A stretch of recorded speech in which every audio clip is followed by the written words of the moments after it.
Good afternoon, everyone. Welcome to the, all right, remember the date, September 25th, 2025 meeting of the Raleigh Housing Authority. Gwen, do you want to call the roll? Yeah, Greg is joining now. Let me give it a minute. There's Greg. Hi, Greg. Okay, Eric Braun, Here. Evan Covington Chavez. Evan Covington Chavez, can you hear me? You're muted. Where's she? Okay, Evan? Not hearing you. Here. All right. Okay, great. Thank you. Sorry. Valerie Crutchfield. Here. Susan Ellinger. Here. Veronica Goodwin. Here. Marty Morris. Here. Bahati Batisia. Here. Greg Warren. Here. Right, and then Joe Whitehouse is not on yet. He was joining us later. We have a quorum. All right. Gwen, do we have any visitors? Again, I can't see. Sorry. Miss Paula is here, and we have several people from the bond deals on. All right. Well, welcome to our visitors.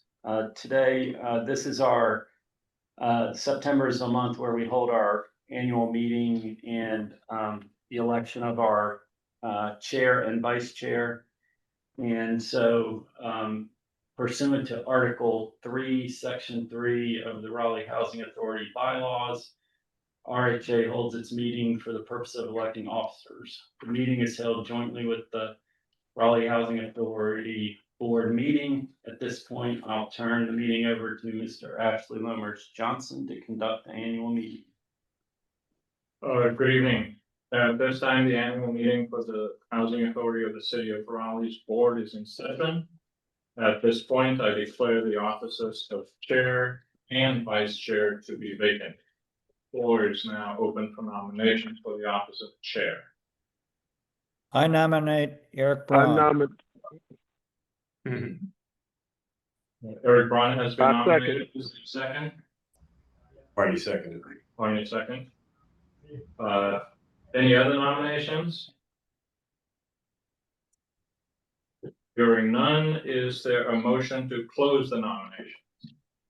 I move to close the nominations. And I'll second that. And seconded. It has been moved and properly seconded that the nominations be closed. All in favor of the nominations being closed signify by saying aye.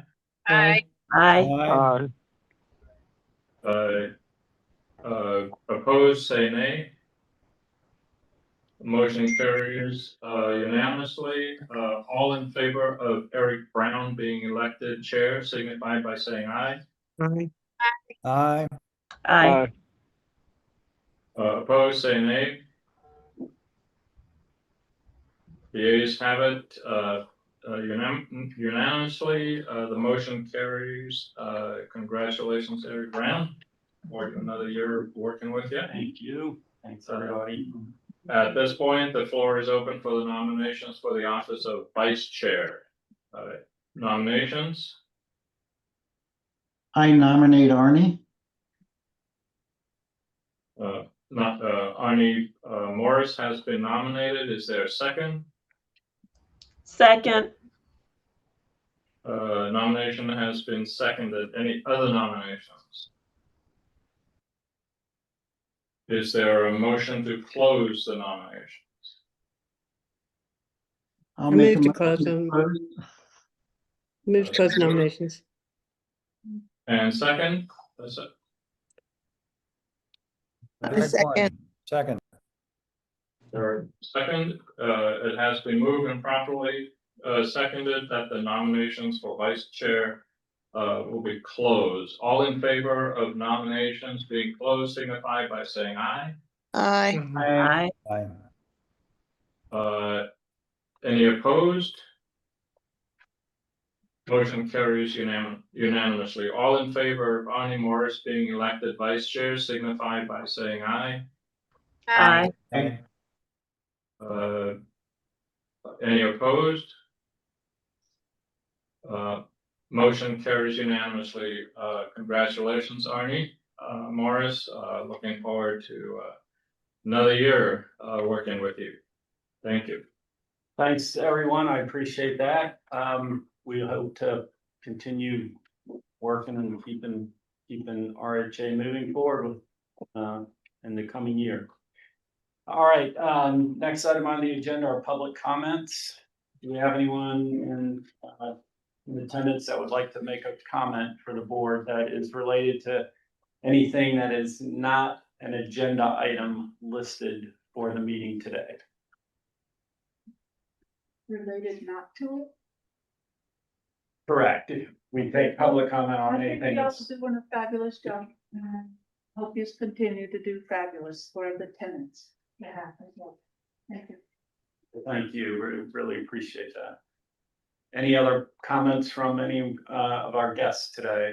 Anyone online? Hearing none, we'll move to the consent agenda. All items on the consent agenda are considered to be routine and may be enacted by one motion and second. If a commissioner requests that an item be removed from the consent agenda, we'll remove it and consider it as a separate item. The vote will be a roll call vote. Item 1 is charge off of delinquent resident accounts for August 2025.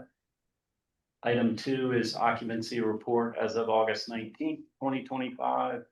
And item 3 are the minutes from the August 28th, 2025 regular meeting. Do we have a motion to approve? I move to approve the consent agenda. We have a motion. Do we have a second? Second. All right, Eric Braun, Yes. Evan Covington Chavez, Yes. Valerie Crutchfield, Yes. Susan Ellinger, Yes. Veronica Goodwin, Yes. Arnie Morris, Yes. Bahati Matisia, Yes. Greg Warren,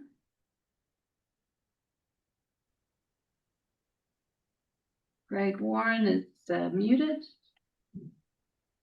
Greg Warren? And maybe he stepped away. Joe Whitehouse? Yes. Greg Okay. is back. Greg is Okay, back. Greg. He votes yes. Consent agenda has been adopted.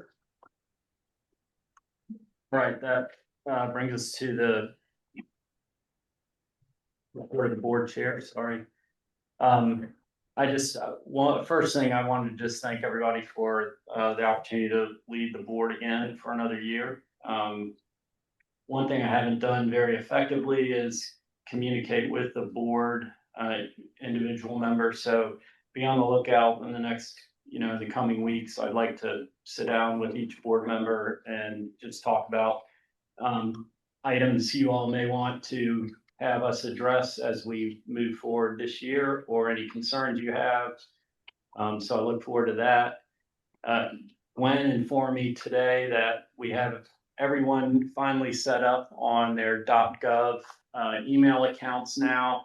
And so going forward, we're going to only communicate through those .gov email accounts. So please, whatever you need to do to make sure that you are checking those regularly for communications. If you run into any issues or concerns with that, reach out to Gwen or Ashley, and they'll connect you with IT or whoever else you might need help on that. But again, for cybersecurity reasons, we want to make sure we're all using the .gov account or emails. And then finally, just if there are any matters that you would like to discuss with me, or if you'd like to see us address on a future agenda item, feel free to reach out to me as well, so we can talk about that and make it happen if we need to. And that's the end of my report. So we'll move it over to Ashley and the board secretary report. Just you, okay. Okay. I will share my screen.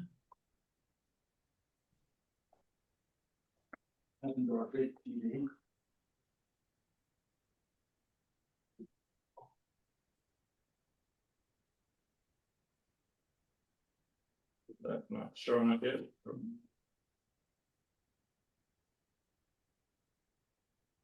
There we go. It's starting.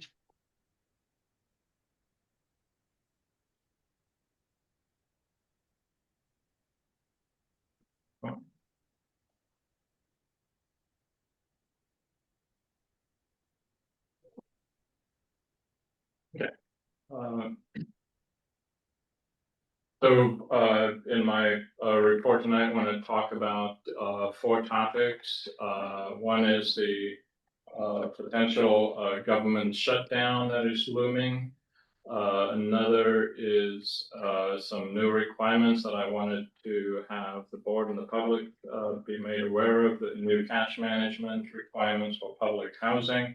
And then I've got a couple of updates on key outcomes related to the Housing Choice Voucher Program, otherwise known as the Section 8 program, and also the Raleigh Housing Authority property operations, and specifically public housing and the RHA projects. First, Congress will miss the deadline for passing appropriations bills this year, including for HUD and transportation. And there is no agreement on a short-term continuing resolution. The House has adopted their version of a continuing resolution, and the Senate has not taken up that proposal for its own continuing resolution. Today, you may have heard that the president and Democratic leaders had scheduled a meeting, and that was canceled today. So more than most other years, a government shutdown is more likely than previous years. Unlike other years, when a shutdown is looming, we get direction from HUD about what actions we ought to take, or whether they have provided funding for housing authorities to have access to during shutdown. In this year, HUD has removed a kind of a shutdown strategy for agencies that was used in 2023, and the 2023 strategy was what housing authorities and government agencies typically followed, but that is no longer there. So in other words, we have no direction from HUD. However, we have received and have access to public housing funding for October and November. And as for the Section 8, the Housing Choice Voucher Program, we do have subsidy to pay landlords for the month of October. Any questions about that? Yeah. First slide. In the event that the shutdown lasts beyond October, what do we anticipate, or do we have contingency plans for ensuring that our landlords are able to get paid? Or what have we done in the past, or other housing agencies do in that circumstance? So typically in the past, HUD's made available 2 months worth of subsidy on the public housing side and on the Section 8 side. This time we only have money for October. When November comes around, the housing authority does have reserves. These are not, housing assistance payment reserve, because we don't have any HUD held reserves, but the housing authority has other reserves that it can choose, if that were to happen, or before that happens, we will approach the board to, brief the board on any new information that we have, and request, potentially request the use of agency funds. However, there is no guarantee that HUD will subsequently make that up. So, I'm concerned this one could be long. yeah. At the federal government level, agents, OMB has directed mass firings of staff. In the past, they've been furloughed, but this time the director hired if the government shuts down on October 1st. So the deadline is September 30th for a new appropriations bill, or for a continuing resolutions October 1st. Next, this is a rather sore point for housing authorities, and this affects public housing operating funding. We have two main streams of operating funding for the public housing program. One is rental income and one is operating subsidy. So under this new rule that will be in place as of January 2026, the housing authority has to spend rental income first before they can spend any operating subsidy.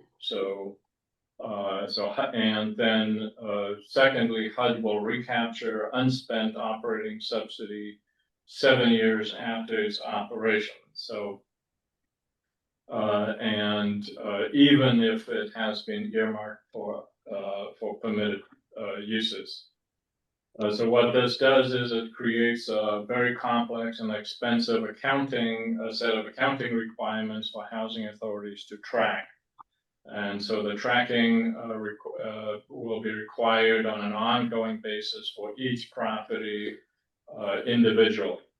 So as for 12 public housing properties, this will be a significant burden to spend money on an item, and then it has to be tracked. We'll have to keep track of, have we finished spending, with all of our rental income before we can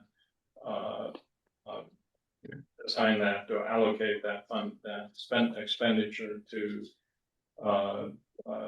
operating subsidy. So housing authorities are unlikely to be ready to comply with this, in 3 months from now.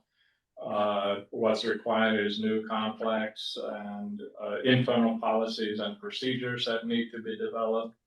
It requires changes to software systems to accommodate tracking requirements. Our software developers in the dark about this, and HUD's aging systems are notoriously unlikely to handle new things and will not be able to handle these new procedures that this new rule requires.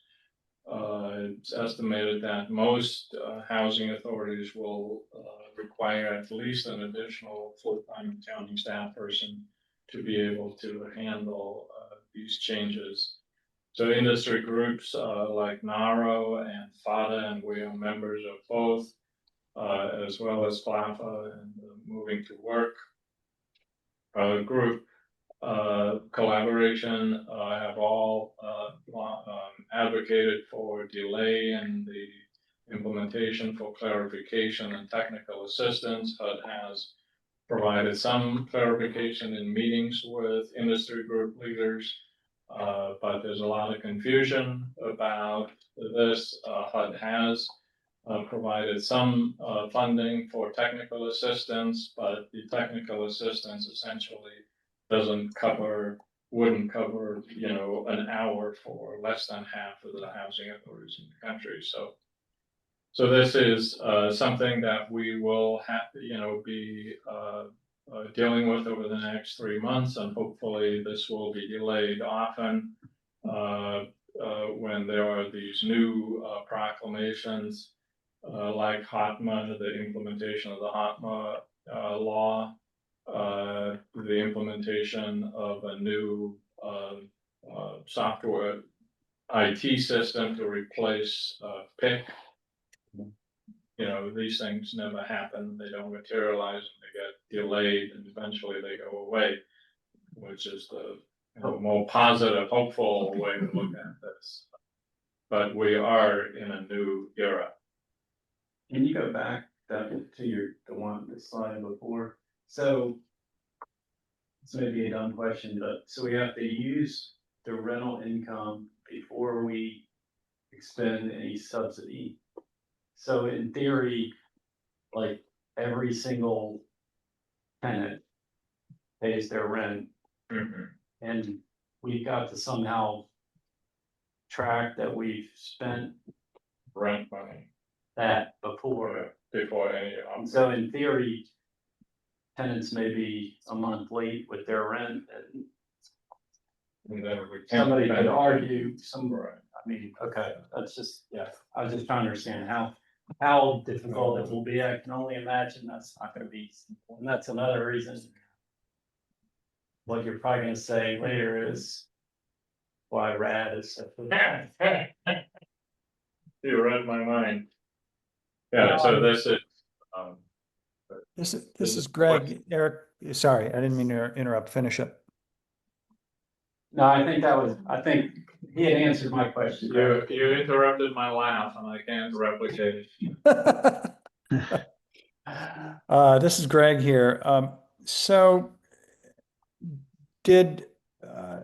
what kind of is the financial impact of this did we have any unspent operating subsidy dollars earmarked for permitted uses outside of just subsidizing particular developments?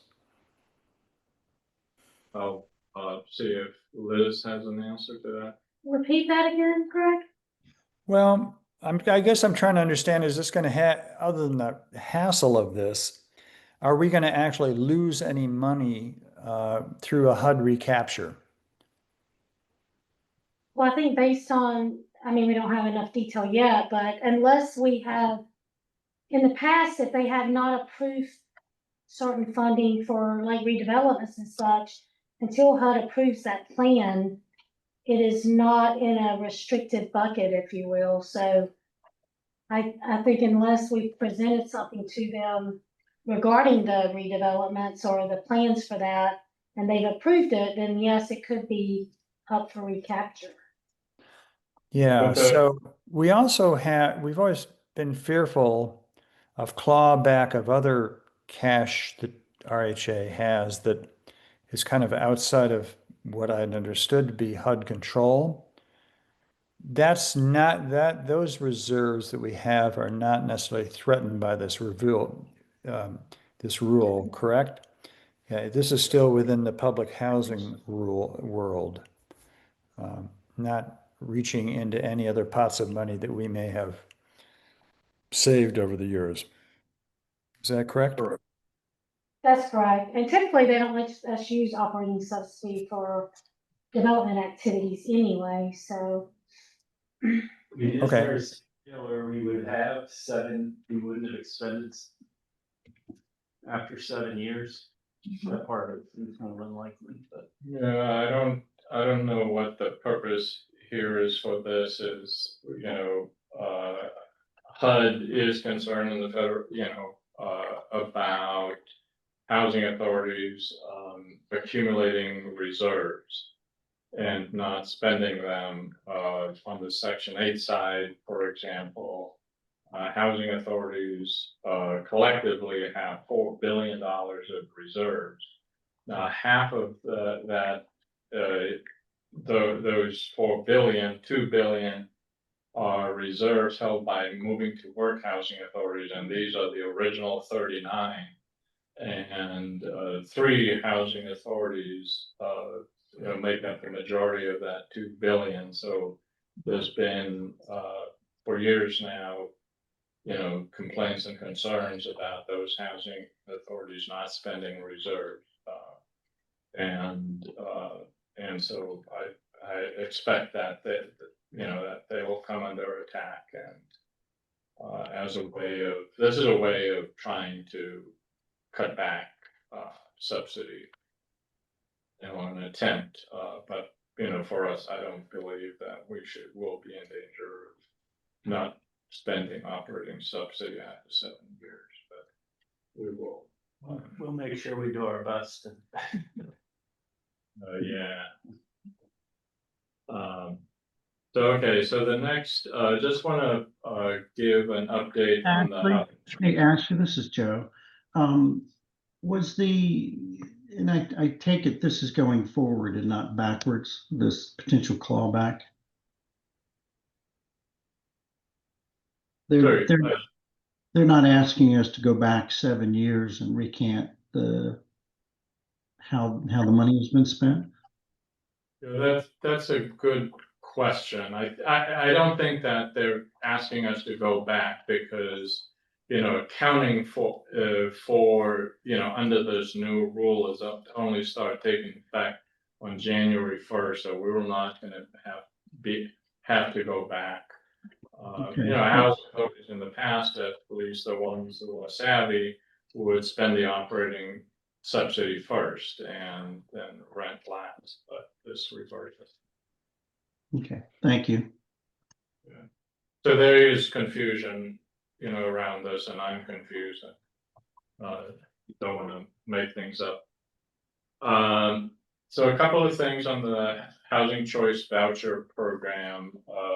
The board may know that the Housing Authority, after hitting record utilization levels last year, went into shortfall, meaning that we did not, by the end of the year, we did not have enough funds to cover the rent. And so we got last year about $1.5 million in shortfall funds to make it up. That shortfall carried through this year, and just today, after my first draft of this slide, we discovered that based on our analysis and a tool that HUD provides, we are no longer in shortfall. So which means that we can now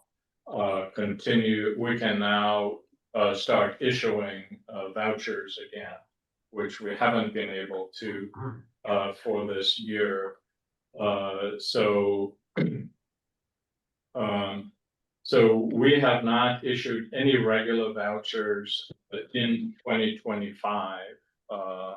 And we have leased up most of the 30 project-based vouchers that were committed to CASA's Kings Ridge project. So when we have project-based vouchers under contract, we can fund those vouchers. So we've leased those up. So the only vouchers that currently are being issued are Heritage Park tenant protection vouchers. They are not reserved solely for Heritage Park, so we've been using those. And the board-approved Glenview emergency and displacement program. Glenwood, you love Glenview for some reason. You always say Glenview. Yes. It's Glenwood. Or do you want to rename it, make it easier? Oh, yeah, there's a good plan. The board-approved Glenwood emergency. Sorry, we've got a Glenwood resident right here. That preference allowed us to house 13 residents from Glenwood to pretty much brand new housing in the last month. We still have 27 Heritage Park tenant protection vouchers remaining to be leased that we've received this year.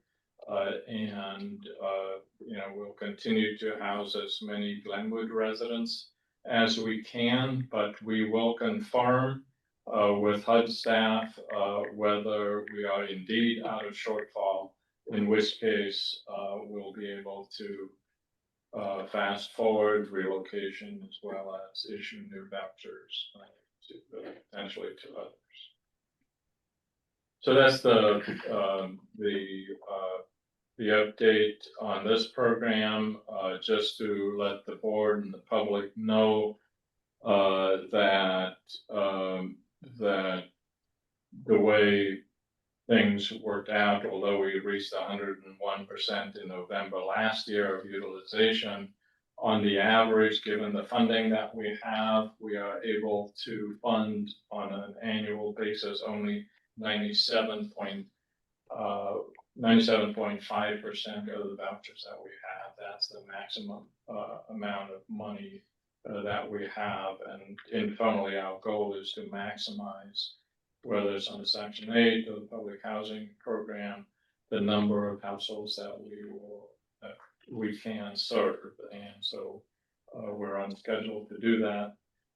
And switching to the subsidized housing update, and by that I mean on the public housing and the RAD projects, not the CAD units, Raleigh Housing Authority units. Just the board may remember that we have our properties have been inspected by HUD inspectors under the new Inspire protocol. 6 of 12 of the properties scored above 90%, with Carriage House having the highest score of 98%. And all the properties were at 77% score. 2 properties were better, the others over 90, over 80 and 90. And these inspections generated just over 2,900 work orders. These scores won't count this year, but the next wave of Inspire protocol work orders will be part of our evaluation on an annual basis. So this has increased a significant, increase the work for our staff. However, just to report on what I like to refer to as customer service work orders, meaning work orders requested directly by residents. So far this year, we've received almost 14,000 work orders. On average, emergency and after hours work orders are completed within 16 hours on the average, meaning less than 24, which is the standard that we have. For urgent work orders, our standard is that 100% of them should be completed within 3 days. The average there is 1.9 days. And routine work orders, the standard is that it should be less, 3 days average or less. And currently, for the year so far, for the calendar year so far, is 2.8 days, which means that despite almost 3,000 additional inspection work orders having to be processed, we have more than kept up with our objectives for standards for customer service when it comes to resident requested work orders. Sorry, yeah, I just wanted to make sure I understood that Inspire was this new inspection routine protocol, and so it created this unusually large number of work orders because they're looking at different things, they're looking at things differently, and so we would expect, not that this was bad in terms of performance, but now that we've gone through it once, I would anticipate some of the places where we had 77% or better, probably will be or improved now that we've gone through a And cycle. now that we understand what they're the looking for, inspector. but it looks, I mean, that's pretty impressive overall for what y'all. Yeah, the average for the year, and usually when leadership sets standards, staff will prove them wrong by going at it. So very good work on the staff side. There was when in the middle of the inspections, the turnaround was slowing, but on the average, we're way above where housing authorities typically are. On the occupancy, and this is where the goal of housing as many people, households as we can. Our goal, given where we are at the beginning of this fiscal year, with occupancy, our goal was for the second half of the fiscal year, which starts next week, will be a 99% average in the private sector or tax credit world. 93% is acceptable, or kind of performers are based on that.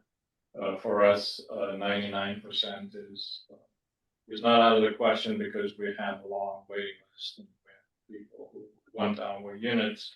So hence the high goal. Right now, without Glenwood and Kentwood, the occupancy stands at 98.8%, and improving. The reason we're not considering Glenwood and Kentwood is that we have stopped leasing new units due to the RAD applications. Kentwood, just to give you an idea, we have a number of units that are offline due to severe plumbing issues. For 14 units, we've received an estimate of $880,000 to spend just on those 14. And given where we are with the RAD application, it doesn't make sense for us to spend that with people and just move that. But that is my update on where we are with subsidized housing programs. That's the end of your report. Okay, thank you. Any questions for Ashley on any of that before we move on? Yeah, this is Greg. Ashley, just going back to your Section 8 slide for vouchers. Let me just make sure I understand. I think I do understand, but we've basically at 98% or so, as I recall. If we do project-based assistance, what we're doing really is just moving some of those vouchers, most of which are not project-based. Instead, they're made available to folks to look on the private market. And so we're not, if everything's leased up, how do we do project-based going forward? If we're drawing from that same pool of Section 8 subsidy. Good question. On our regular Housing Choice Voucher Program, where we have over 4,000 vouchers, on the average, 204 of those vouchers turn over on an annual basis. So that allows us to lease up 200 units, and if some of those that if we have project-based contracts where we've committed, those vouchers go to those, or some of those vouchers go to those projects. So we have roughly 17 to 19 or so vouchers turnover. I think recently it's been a little faster than that, but we count on about 204, at least I count on 204 every year. And so when we are planning project basing or leasing, we consider that and count on that. We don't want to wait until we get the voucher and then process people. We just use that as a prediction of where we're going.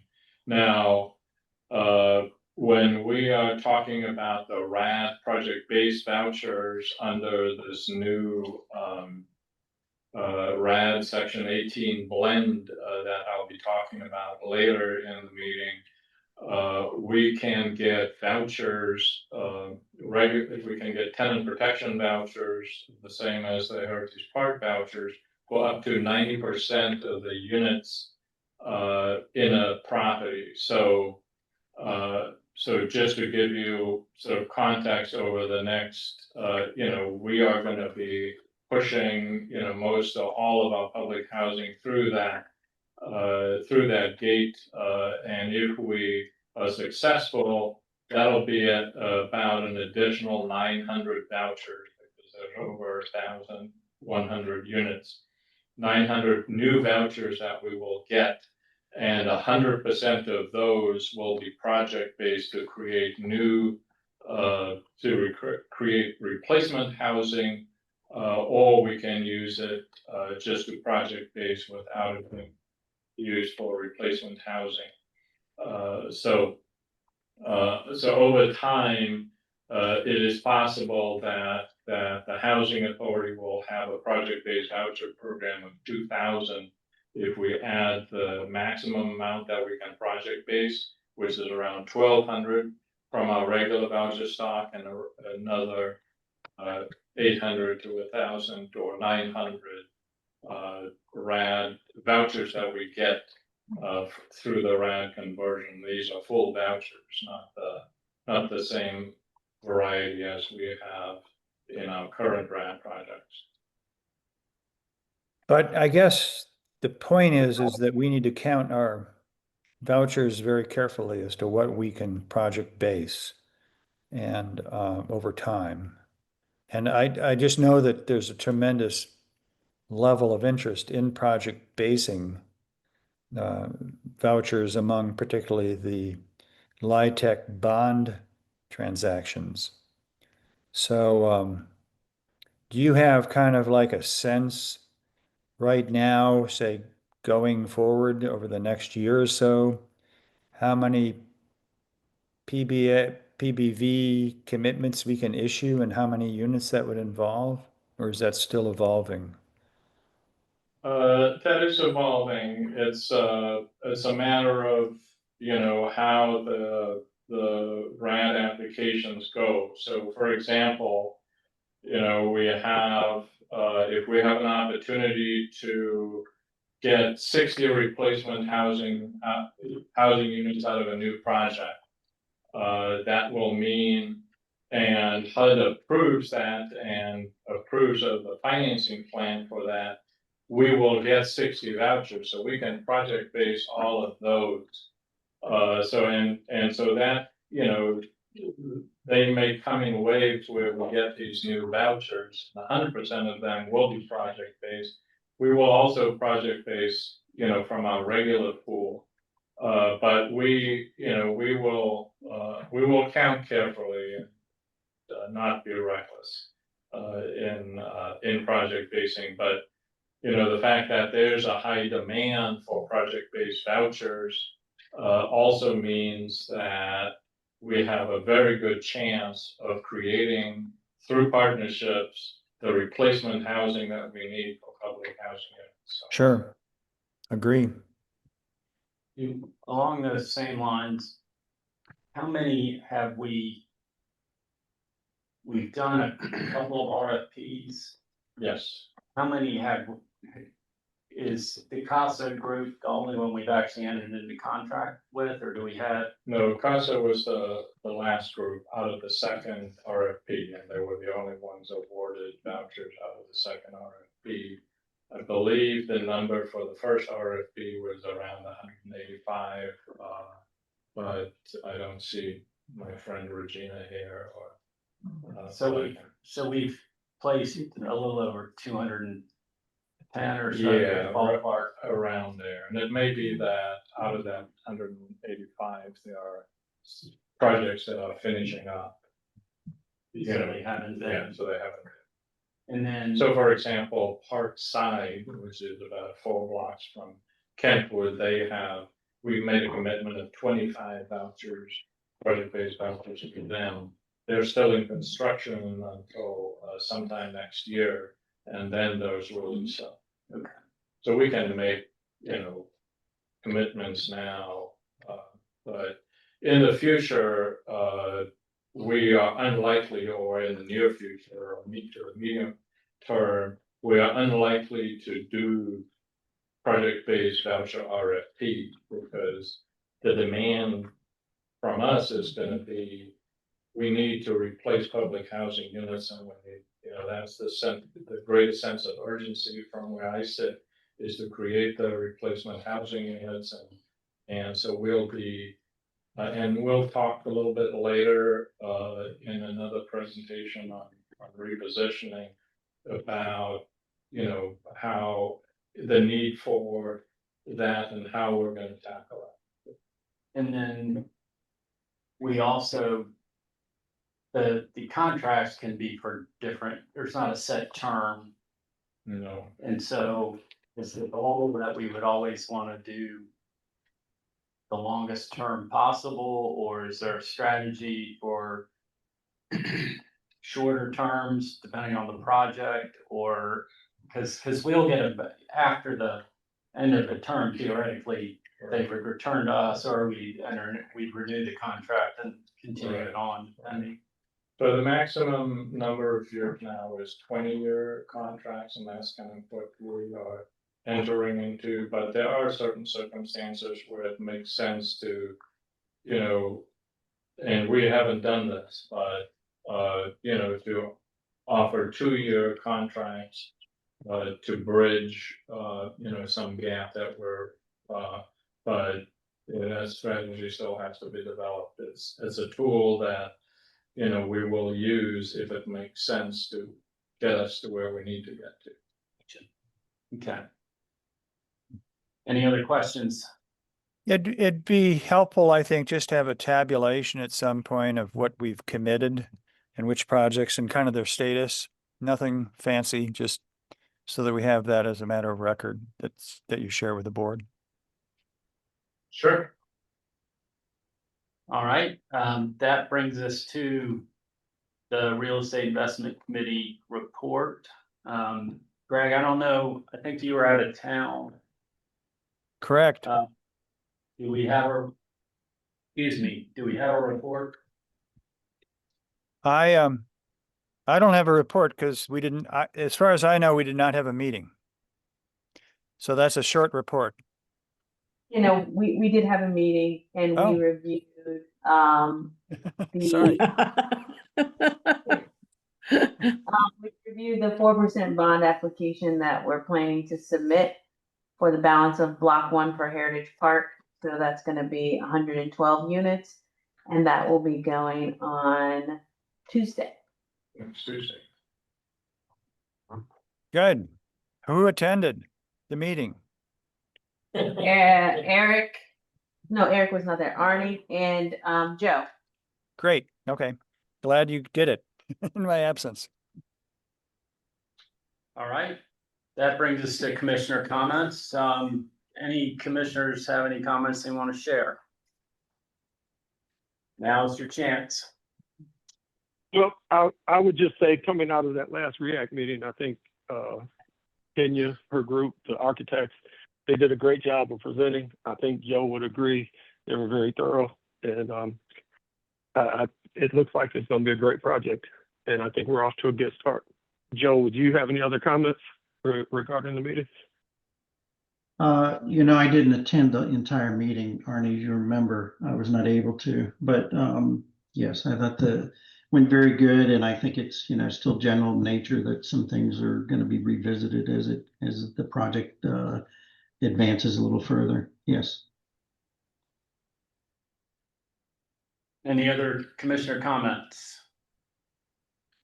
Hearing none, we'll move to new business, which is resolution number 60, issuance and sale of multifamily housing revenue bonds.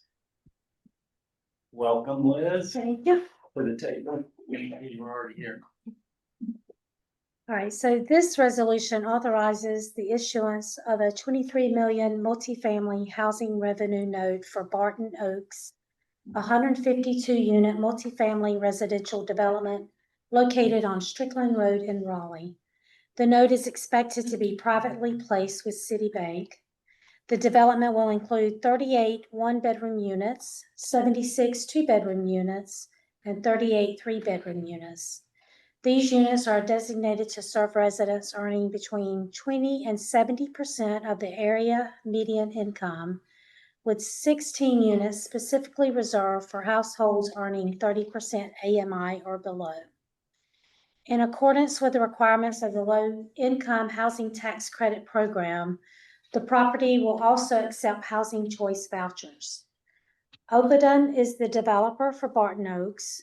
The tenant selection plan will include a preference for RHA residents who have been displaced due to redevelopment.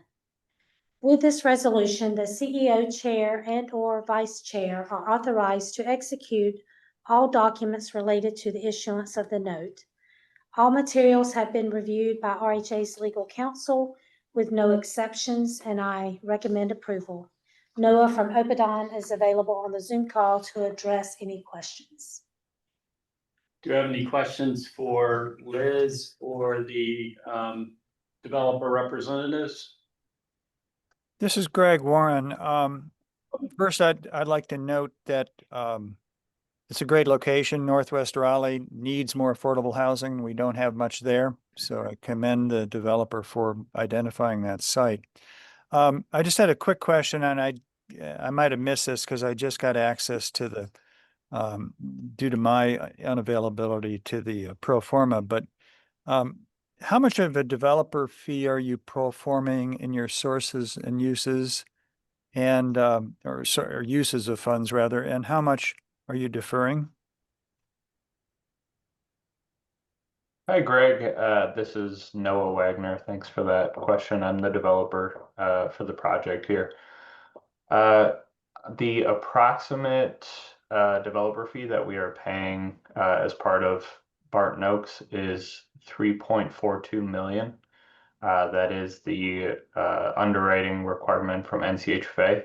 And as of current, we are planning to pay about 80% of that fee in our initial underwriting here.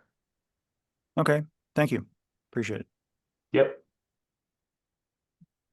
Any other questions? Hearing none, Wait, Eric, I may have missed sorry, it. Susan. Excuse me, this is Susan. Hi, Noah, is the city of Raleigh involved in this? I may have missed it in the sources and uses that Liz gave us. Yes, the city of Raleigh is making a gap loan for the That's right. project. That's right. Yep. I'm gonna recuse then, ladies and gentlemen. Okay. All right, back to entertaining a motion regarding resolution number 60. This is Joe Whitehouse. I make a motion to approve. Do we have a second? Second. We have a motion and a second. Glenn, you want to call the roll? Okay, Eric Braun, Yes. Evan Covington Chavez, Yes. Valerie Crutchfield, Yes. Veronica Goodwin, Yes. Marty Morris, Yes. Bahati Matisia, Yes. thank you, Greg Warren, Yes. Joe Whitehouse. Yes. Resolution number 60 has been adopted. Thank you. That brings us to resolution number 61. So this resolution is also related to the issuance and sale of the 23 million multifamily housing revenue note for Barton Oaks. This resolution is to approve the finance team and is required by the North Carolina Local Government Commission. This has been reviewed by RHA's legal counsel with no exceptions, and I recommend approval. Do you have any questions for Liz or the development folks for regarding resolution number 61? Hearing none, do we have a motion? I move to approve. This is Susan. We have a motion. Do we have- Second, this is Evan. we have a motion, a second, Glenn? Eric Braun, Yes. Evan Covington Chavez, Yes. Valerie Crutchfield, Yes. Susan Ellinger, Yes. Veronica Goodwin, Yes. Marty Morris, Yes. Bahati Matisia, Yes. Greg Warren, Yes. Joe Whitehouse. Yes. Resolution number 61 has been adopted. Thank you. That brings us to resolution number 62.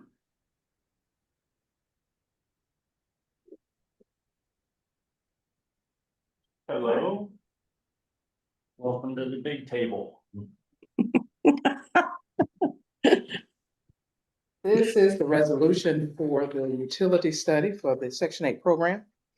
Annually, the U.S. Department of Housing and Urban Development requires public housing agencies to administer the housing choice voucher program to establish and maintain a utility allowance schedule that reflects reasonable utility consumptions and costs for tenant-paid utilities.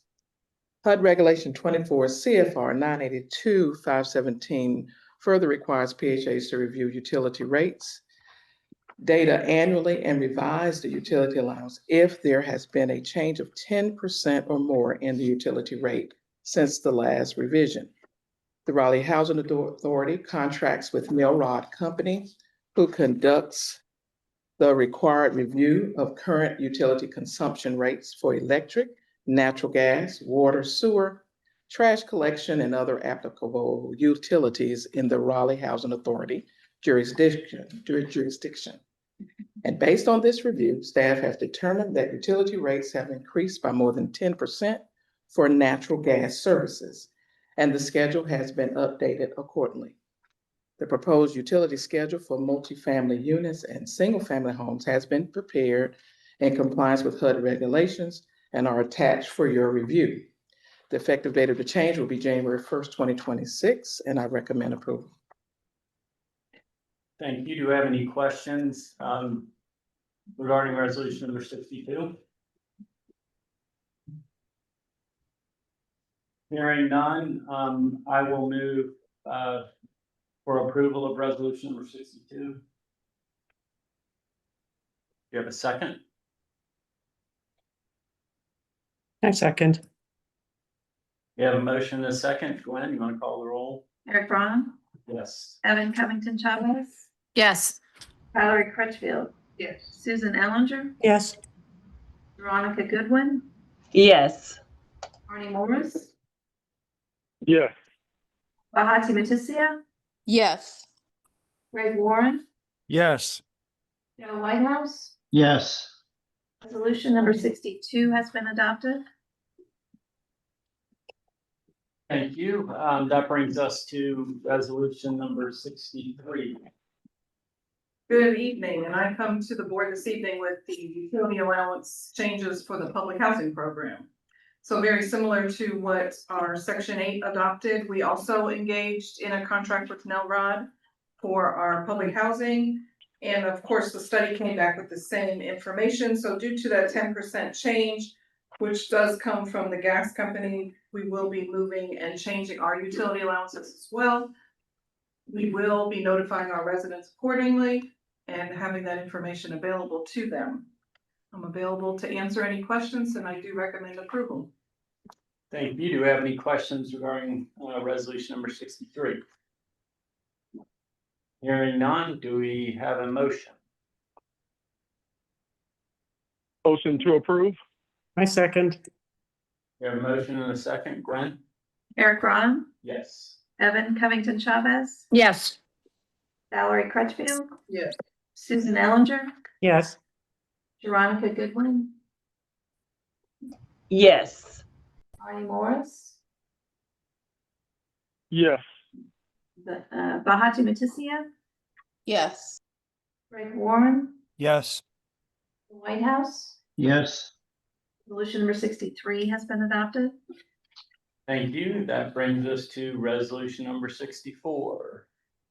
Yes, this resolution is also based upon the Quality Housing and Work Responsibility Act of 1998, which established the flat rents for public housing.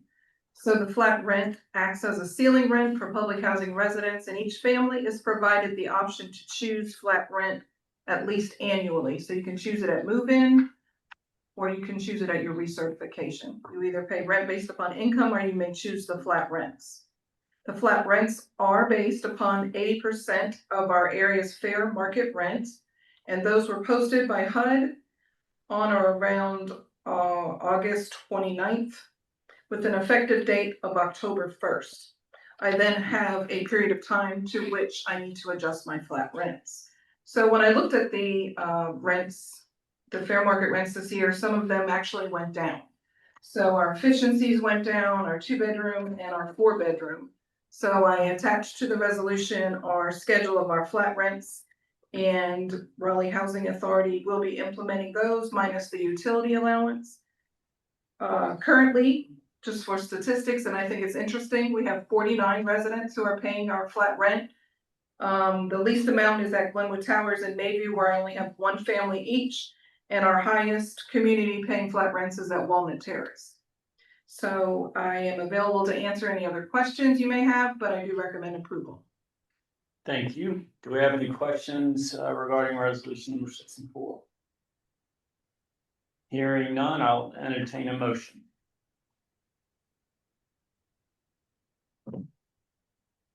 So Well, everybody's- Greg Warren. All right, we have a Second. motion. We have a motion and a second. Gwen? Eric Braun, Yes. Evan Covington Chavez, Yes. Valerie Crutchfield, Yes. Susan Ellinger, Yes. Veronica Goodwin, Yes. Arnie Morris, Yes. Bahati Matisia, Yes.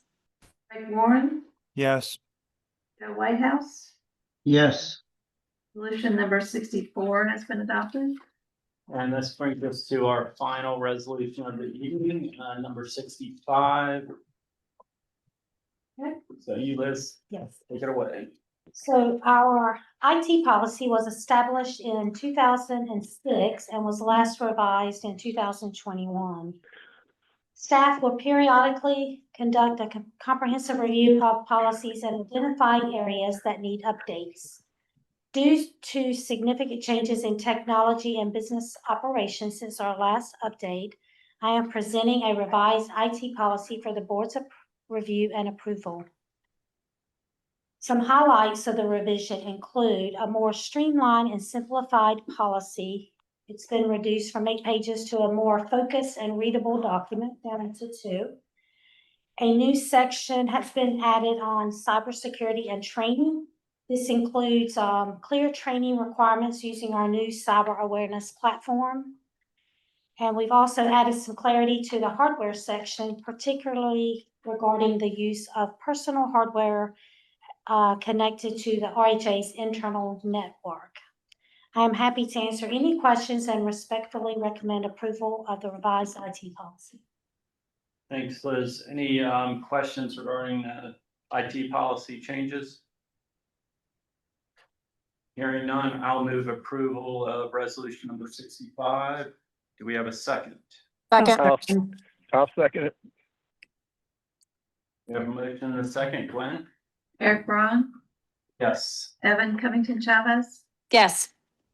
Valerie Crutchfield, Yes. Susan Ellinger, Yes. Veronica Goodwin, Yes.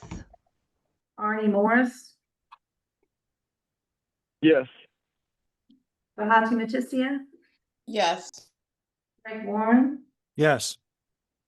Joe Whitehouse. Yes. Resolution number 65 has been adopted. Thank you. That brings us to our next agenda item. Do we have a policy program discussion, Susan? Yes, we do. All right.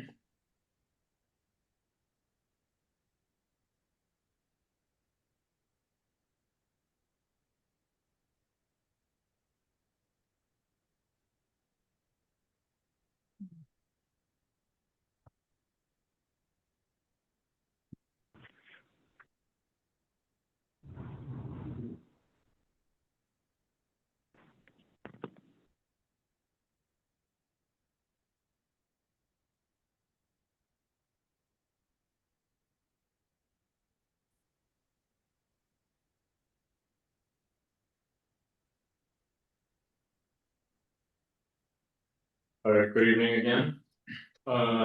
In this segment of the meeting, I want to discuss an important part of what we are doing At this time, as you know, we are planning the repositioning of our public housing properties to the RAD platform, project-based voucher platform. Unlike Heritage Park, which used a different avenue. Under our plans and proposed plans for repositioning, we want to replace all of our housing units in the public housing program under the remaining public housing under the RAD demonstration. And so some of this today will be somewhat repetitive. So this will focus on replacement housing and lead to a consideration for entering into a partnership with a developer to create new housing, including replacement housing for our public housing units. So this is the first specific instance of us doing replacement housing or proposing replacement housing under RHA. Some of this information, as I indicated, will be repetitive, but the intent is to give the board and the public a sense of what we're trying to achieve, the tools we're trying to use, and the outcome that we want. So first, I want to talk about the repositioning environment that we're in, and then the main challenges to reposition. And talk about our emerging replacement housing strategy. And it is emerging because as we learn, we adapt, and we didn't want to flesh out our entire strategy before we started moving. As you know, we started moving on Glenwood, and we started moving on Glenwood, and it's the right direction, and we're continuing to figure out how to get all of our public housing repossession through the tools that we have. And then I want to talk about an imminent opportunity for partnership and go into executive session to discuss items that may affect the outcome or terms of partnership under this imminent opportunity. So first, the repositioning environment. I want to talk about the federal funding and regulatory environment, and specifically the two primary HUD tools that we have, one being the Section 18 program, and one being RAD, the Rental Assistance Demonstration Program, and a particular version of that program. And then I want to talk about the local kind of support environment, and then the tools and the strengths internal to the housing authority that we have to effect the repositioning that we want for our public housing. Actually, let me just interrupt real quick. It says that somebody's waiting to be admitted. Is that Jerome? Yes, I'm I don't sorry. know if she had to drop and come back in. Sorry. Yes, please admit me. About that, John. Okay, so we'll talk about these various environments for redevelopment or for repositioning. So a couple of challenges on the federal side is that there's continued underinvestment in public housing, both on the capital fund and operating funds. There's almost no financial support for development coming from HUD for our programs. And then there's no regulatory relief. When funding cuts come, usually there's an expectation of let's lift some of the red tape to reduce costs, but in fact, given the previous example, is growing administrative costs and complexity. So these challenges that I've identified, and Eric predicted what I would say about them, is that it increases my level of urgency around, and our level of urgency around, the issue of repositioning public housing. The opportunities that we have at the federal level is that there's been increased support for the tax credit program, and there is strong administration support for RAD repositioning. There's a deputy secretary who is laser focused on converting public housing under the RAD program. So grateful for that.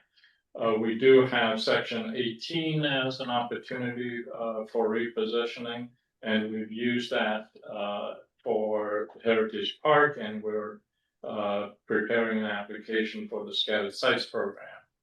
And then the biggest opportunity, at least in my lifetime in this business of over 30 years, is a new RAD Section 18 blend that exists. So under this program,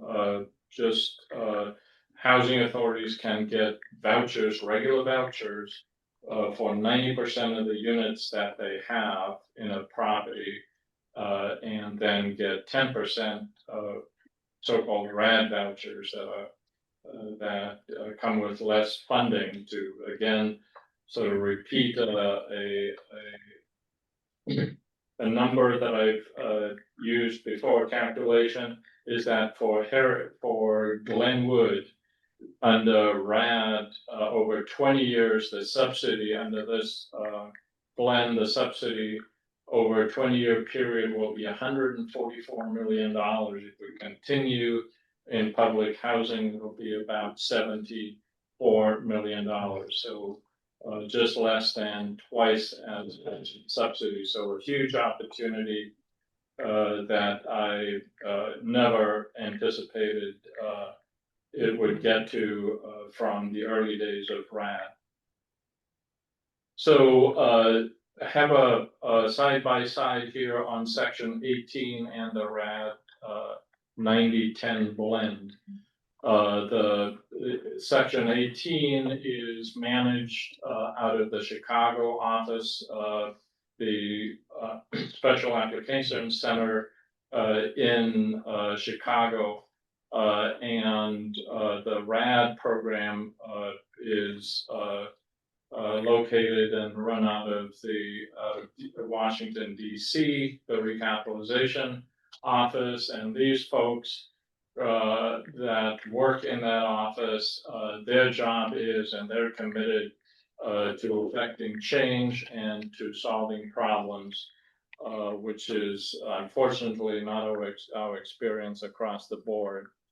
With respect to Section 18, there's a high hurdle to overcome. Housing authorities have to prove physical obsolescence, which means that for family housing, the cost of repair and renovations have to exceed 57.14% of replacement costs.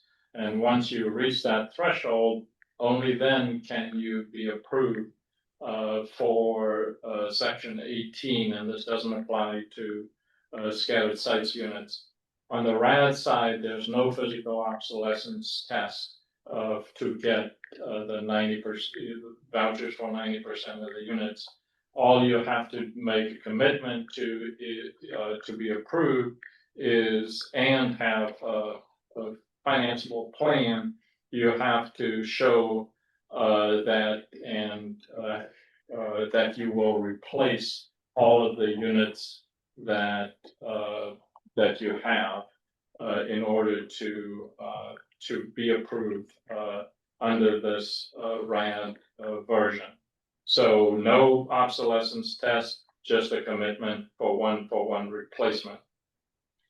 In public housing, under the Section 18 program, you also have to demonstrate commensurate public benefit if you're going to pay less than fair market value or sell the property for less than fair market value. And commensurate public benefit, as my friend Will Biggs likes to say, is not a statutory requirement. The staff just make up what that means. Under RHA, there's no need for commensurate public benefit. One-for-one replacement is required, except for 5% potential reduction in units that are committed. Under the Section 18 program, I've had this experience, unfortunately, for more than once, that one-for-one replacement is not enough. And even if we went up in the previous engagement to 1.3 units for every 1 unit, and HUD would still say that it is not enough. And we will update the board later about an issue that we're having with our Heritage Park approval, where HUD is now doing double talk on whether how we will meet this commensurate public benefit, and the commensurate public benefit is what they say it is, instead of any thing written in the law or regulations. The maximum number of tenant protection vouchers under Section 18 is 100%.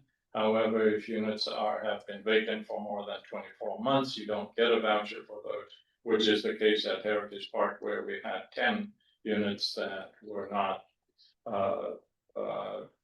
10 units that had been vacant for more than that when we applied. So under RAD, the maximum tenant protection vouchers is 90%. So that's side by side.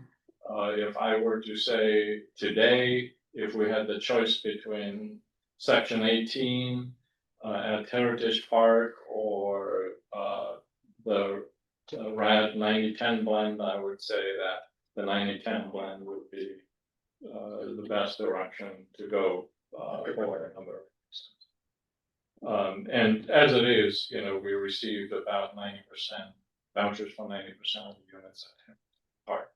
So these are the two big tools available to us, and obviously I have expressed a preference for this new RAD blend. So that was on the federal side. Locally, we have a highly supportive local environment. It's the highest stated priority for affordable housing is for all the elected officials. City and county funding supports affordable housing through gap financing and other financing, which is not common around the country. The city of Raleigh acquisition of parcels for affordable housing supports the increase of affordable housing and the availability of it. There's a strong tax credit pipeline in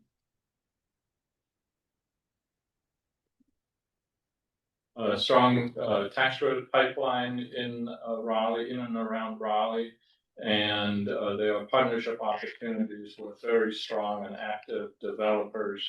There's a high demand for affordable housing.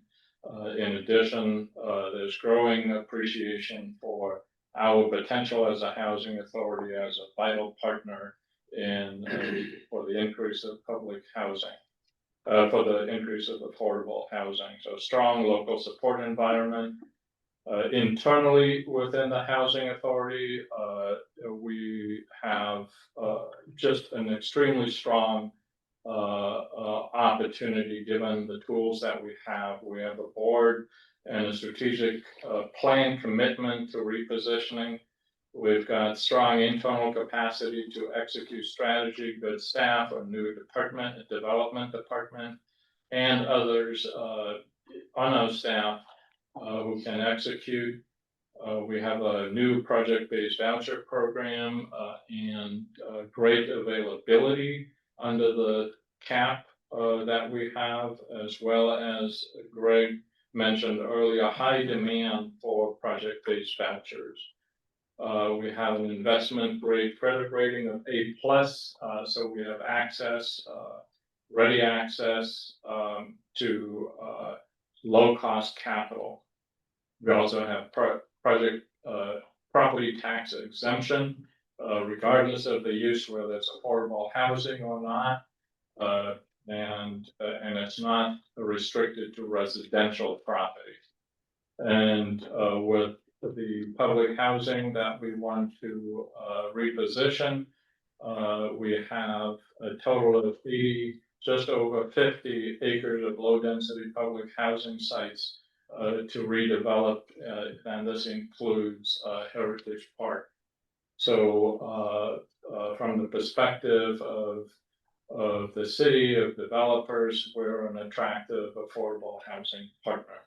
So strong environment for us internally, locally, and federally to help us execute this redevelopment challenge. So the 90-10 blend is not straightforward. It is new, so we're learning every day. But three big challenges. One is the permanent replacement housing, approximately 1,100 units to replace. We simply can't develop our way out of this challenge.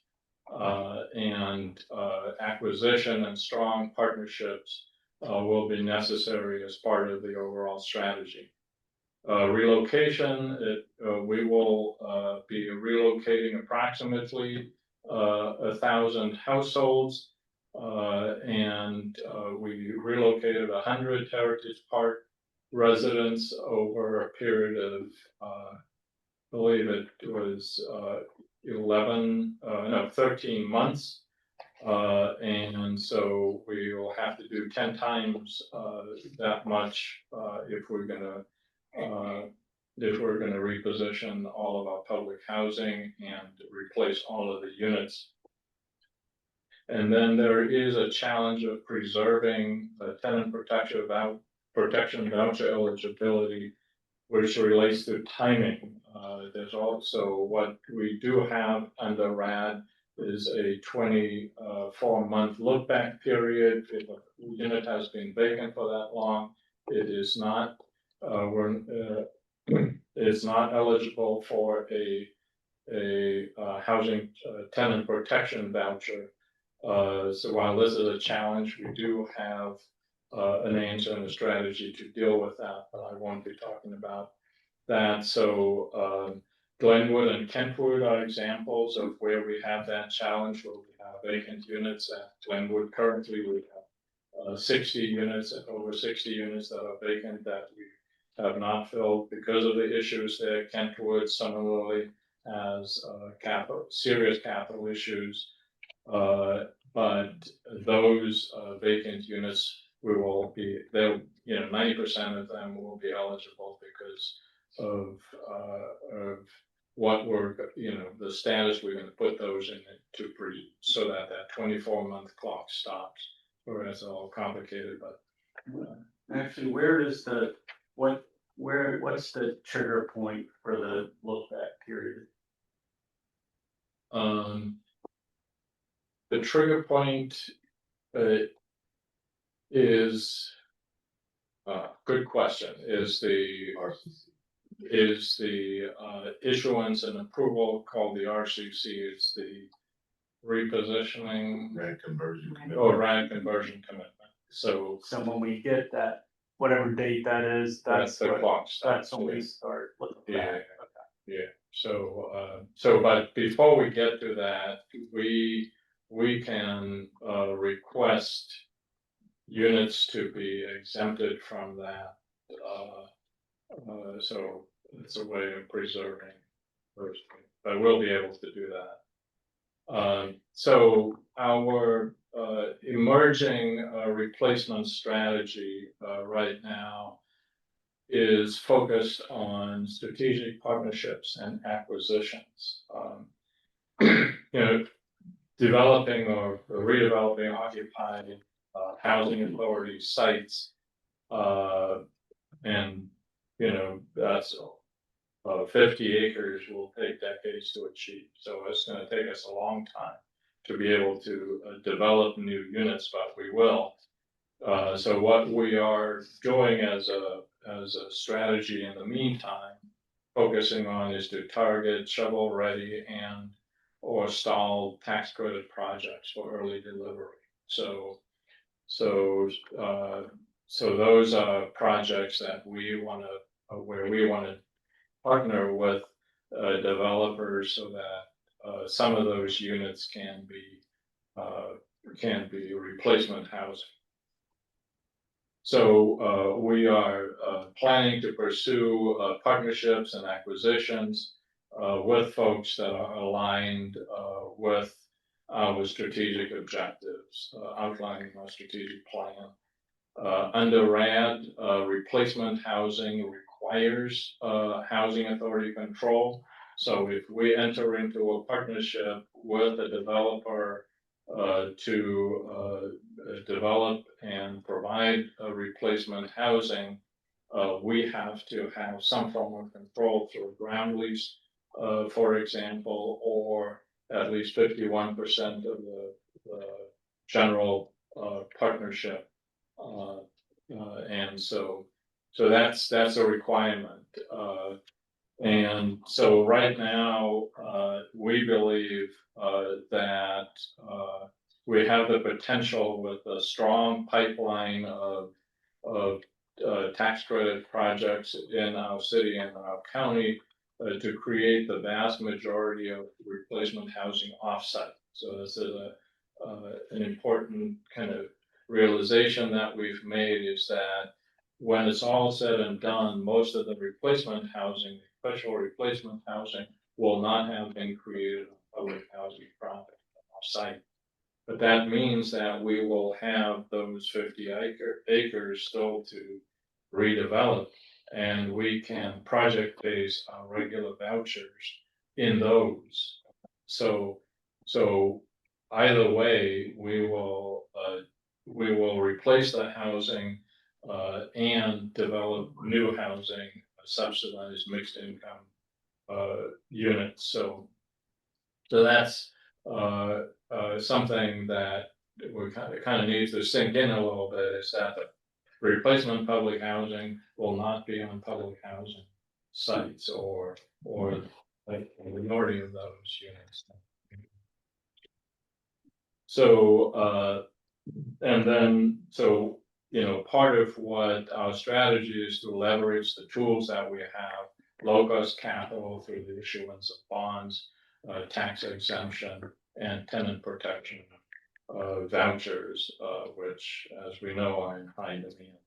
And then just acquisitions of existing property or newly developed property that would be an additional source of early replacement housing becoming available. But we will brief the board in the coming months, probably sooner than what we expect, about potential acquisitions that we will pursue. So when we pursue these partnerships with developers, tax credit developers, or others, these include some of the business terms in agreements with these folks. One is that we have to be in part of the ownership long term in these projects in order for them to count as replacement housing. So that will be a key term. Our preferred role is for us to hold 100% ownership, and we have talked to developers who are fine with us, with them serving essentially as fee developers and us having 100%. So you know, partners, you know, there are options of partners being turnkey developers essentially. so that they develop the property and we end up owning it through paying a developer fee. Part of the RAD program and this blend is that project-based vouchers are implicit in this, and specifically non-competitive allocation of project-based vouchers. So there'll be we will not be sending out an RFP for project-based vouchers. These we can allocate ourselves because we are part of the ownership structure in these projects. We will negotiate for a portion of the cash flow and developer fee in these projects, as those are some of the terms. We will want the right of first refusal or purchase, and we will also need our partners to provide certain guarantees related to the construction period and condition, schedule, budget, and the quality of the product. So these are some of the terms that we have talked about with the folks who've come to us to partner with us on a city-owned property that the city assembled over the last couple of years. They've assembled enough of a parcel at Duplex Village. So this is the property where that developers are preparing proposals for in response to an RFP. That those responses are due within less than 3 weeks. Now, as I indicated, 3 developers have approached us to partner with them. And this parcel will have up to between 100 and 120 units. Our primary goal in these partnerships is to create permanent replacement housing for public housing. We have discussed a range of partnership options with folks expressing what our preferences are. And we are exploring with all of these the partners, both LIHTC and non-LIHTC financing options. And so, as I indicated, this is an immediate and imminent opportunity, and we essentially have to select a partner by tomorrow. So those folks, if we partner with them, they can prepare an application. So we would like to discuss with the board potential terms with the developers. And since these specific terms could materially affect the process, potential terms and outcome, we want to discuss this in executive session. And after the executive session, the board may want to take action by approving the staff general direction in pursuing this and similar partnership opportunities. And any use of housing authority funds will follow procurement policies that specify that the board has to make decisions on expenditures over $250,000. So that is my presentation and that I wanted to share with the board, leading to discussion in it. Good language. Yeah. Before that, I just want to make sure, see if there are any other questions about the general discussion that Ashley's just presented. And if we have specific questions about the of our executive session, let's hold those. But if you just had general questions about the overall strategy and the approach, we can have those now. If there are any any of those that the board wants to ask before we go into closed session? All right, hearing none, I will solicit a motion and a second to move into closed session for the purpose of discussing a real estate matter. The board's authority to discuss this matter in closed session is based upon North Carolina General Statute 143-318.11 subsection A5. Due to the nature of the discussion, no statement will be made once the board reconvenes into open session. Do I have a motion?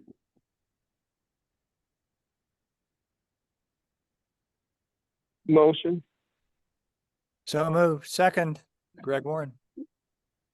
Okay, I think Arnie made the motion, Greg Warren seconded. All in favor, say aye. Aye. Any opposed?